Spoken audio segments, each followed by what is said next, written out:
नाज़रीन अवामी न्यूज़ में खबरों सिलसिलो जारी है। इन वक्त खिपरो मां खबर ॾींदाऊं। खिपरो जे खतरी पाड़े में कांजीराम गली में बाबाजी क्लॉथ कलेक्शन के नाले से मोइन माली ऐं आसनदास पारां नए कपड़े की दुकान जो इफ्तिताह कयो बि, जिते लेडीज़ मर्दानो कपड़ो बेहतरीन क़िस्मनि जो आला ॿियूं क्वालिटियूं भी मौजूद हैं। इन हवाले से इन्हनि वधीक अवामी न्यूज़ से ॻाल्हाईंदे चयो त ॾिसो असांजी दुकान खोलियो आहे बाबाजी क्लॉथ जे नाले खां, ऐं वक़्त जी हालात जी जेका महांगाई हले पई उन हिसाब सां असां हिते मर्दानो आहे, लेडीज़ कपिड़ो असां वटि आहे तमामु घटि मार्जिन ते असीं माना सेल कंदासीं।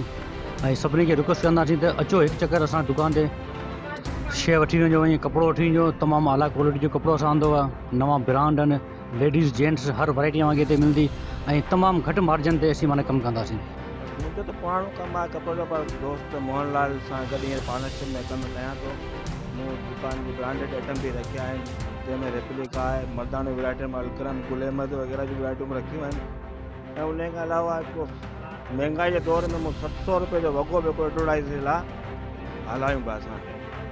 तंहिंखां अलावा मुख़्तलिफ़ लेडीज़ में वैरायटियूं सस्ते रेट में मुनासिब रेट खां रखियूं आहिनि, जंहिंमें करोला काटन भी आहे, पूरे वाला काटन आहे, चिकन जी वैरायटी आहे, ब्रांडेड आइटम में भी नयूं वैरायटियूं आहिनि असां।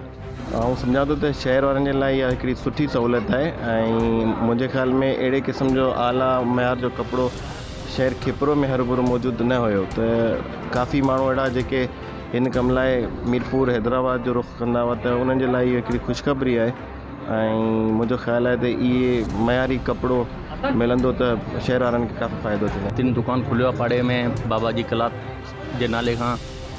बारियात कपिड़ो आहे, मर्दाना सूट, लेडीज़ सूट, मर्दाना सूट, हर वैरायटी लोन वग़ैरह दस्तियाब आहे। ऐं रियायत कान ॾींदा, रियायत कान लॻाईंदो त ग़रीब जे सहूलियत लाइ हूंदी त गिराक बि वधीक ईंदो। ऐं महांगाई जे हिसाब खां बि तक़रीबन चोट चढ़ी वई आहे, पर बेहतरीन कम आहे। मोहनलाल आसनदास तमामु बेहतरीन, ये असांजो दोस्त प्यारो प्रेमी आसनदास ऐं मोहनलाल तमामु सुठो हींअर दुकान खोलियो बाबाजी क्लॉथ जे नाले सां।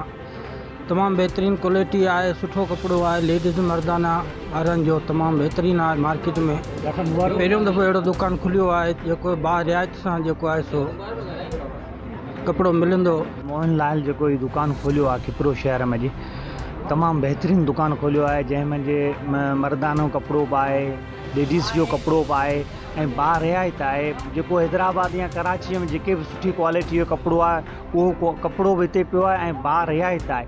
त असांजे हिन पुठिते पियल खिपरे वारे इलाइक़े में जे ग़रीब आवाम जे लाइ तमामु इहा वॾी हिकिड़ी सहूलियत आहे, जो इहे सभु फैसिलिटियूं आहिनि, त शइ बि सुठी ऐं बारियात। खिपरे में जेको दुकान ही नओं खुलियो आहे त इहे मोहन ऐं आसन पंहिंजी पार्टनरशिप में दुकान खोलियो आहे। हिते सिर्फ़ु ग़रीब मिसकिन माण्हू जेके आहिनि उन जे लाइ फ़ाइदे लाइ दुकान खोलियो आहे। त हिते सुठी रियायत ऐं हर वारंटी जो कपिड़ो तव्हांखे हिते मिलंदो ऐं इन में फ़ाइदो इहो ग़रीब माण्हू खे वधीक फ़ाइदो थींदो। मज़ीद खबरों और तफसीलात के लिए विजिट करें हमारी वेबसाइट www.awamiNewsHD.com।